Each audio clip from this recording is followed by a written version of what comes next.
lagi mo pa rin pangarapin na may marating. Ano man ang mga pagsubok at problema ang dumating. Mabagal man ang pag-abante?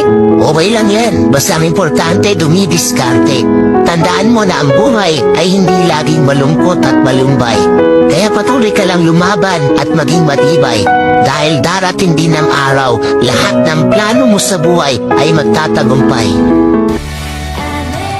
Konting sikap pa, kung ano man yung buhay na pangarap mo, basta lagi lang diretso yung pananaw mo at huwag ka magpapa-apekto sa sasabihin ng mga nasa paligid mo. Kasi kahit anong gawin mo, meron at merong masasabi. Bumaba ka sa buhay, sasabihin nila naging pabaya ka. Umangat ka sa buhay, sasabihin nila naging mayabang ka. Walang lusot, meron at merong masasabi ang mga tao sa atin. Kaya kung ano yung gusto nating gawin, hanggat alam natin hindi masama yun, gawin natin ang gawin. Alam nyo ang mga tao, walang pakialam yan sa proseso kung paano nyo ginawa, paano nyo tinrabaho.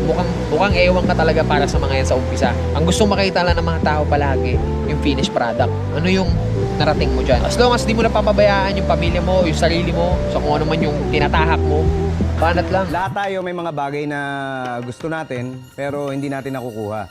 At minsan, hindi natin maiwasan na sumama yung loob natin pag nangyayari yun. Yung sama ng loob na yun, madalas nasusukat ng laki ng kagustuhan natin na makuha yung gusto natin.